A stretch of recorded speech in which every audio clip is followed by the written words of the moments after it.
candy sparkling in the sun. You know, that's the problem. I'm out here showing this candy. This isn't helping me any though. This is one of my main problems, focusing on too much about what I've already done and not enough focus on what I need to do.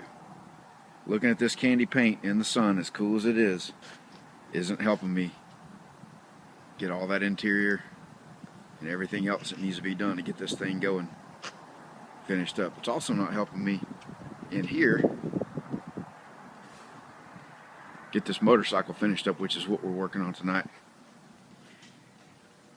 So, trying to get this engine situated. We've got a lower motor mount already in place, part of it, at least the foundation of it that bolts to the bottom of the motor, and trying to get our chain alignment and turn some lights on right here where we can see. Oh, we do have lights on. That one's not on. Some kind of issue with that. Anyway, long story short is we want to get this chain lined up and to get the motor centered in the chassis, and you know where everything else up here fits up correctly. It puts the sprocket way on the outside, so we have no choice but to rig up a jack shaft to get another drive sprocket lined up with the sprocket on the wheel. So we ordered a little jack shaft kit here, and we made some brackets that are made out of 1/4 inch really thick stuff, and that's what we'll rig our jack shaft up to. We'll get it mounted inside here, bolted in there.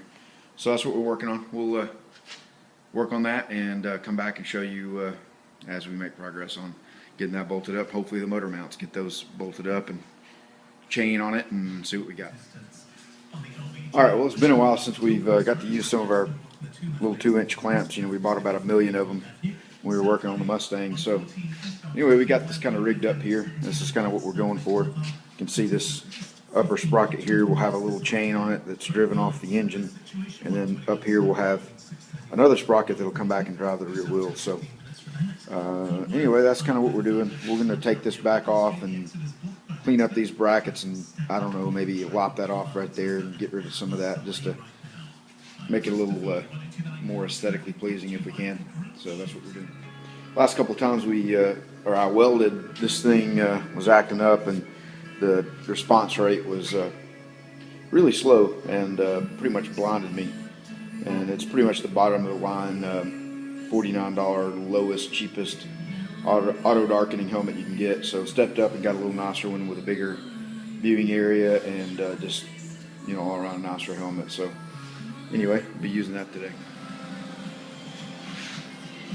Alright, well, we got our brackets trimmed down and got it tacked into place where we got really good free movement on the bearings, no load. So we're going to pull it off now, take the brackets off, and burn it on in.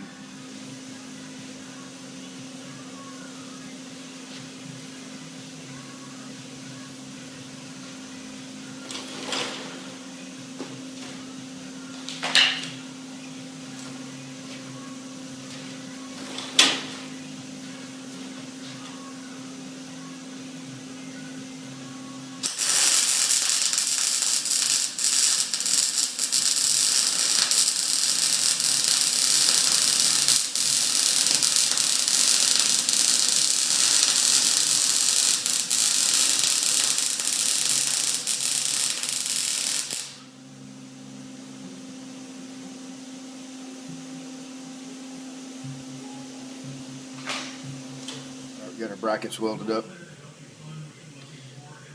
These are like this L bracket is 1/4 inch, and these guys I think were 3/16. So I tried to bevel the edge a little bit, and but you can still see the welds are a little bit on the cold side.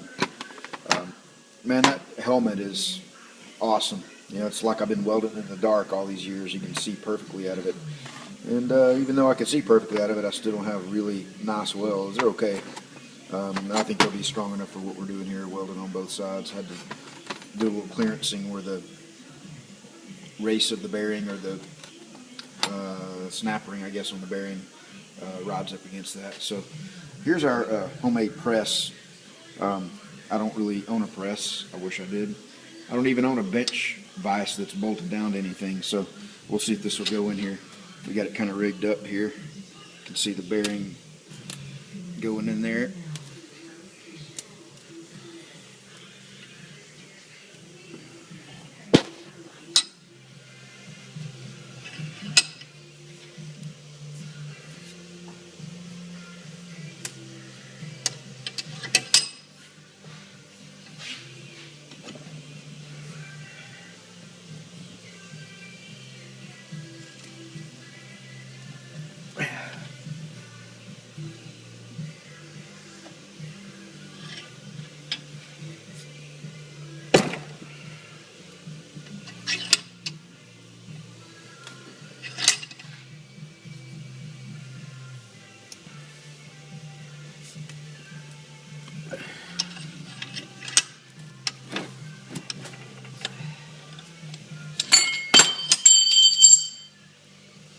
Alright, there you see it's pressed in all the way around. Looks like we caught just a little bit of an edge there, but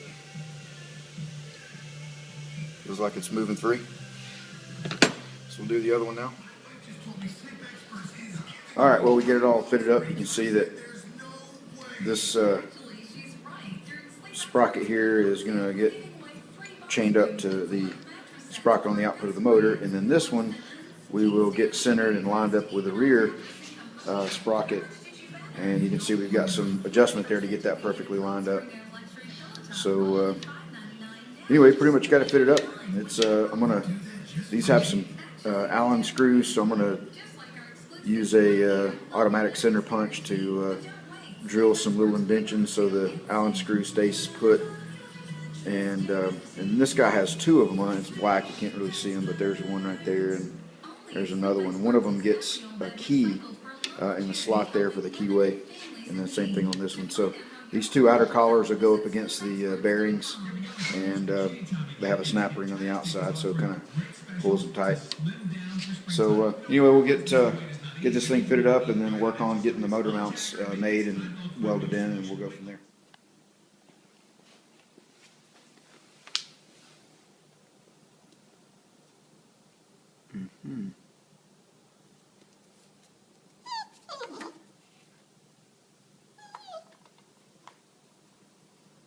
Yep.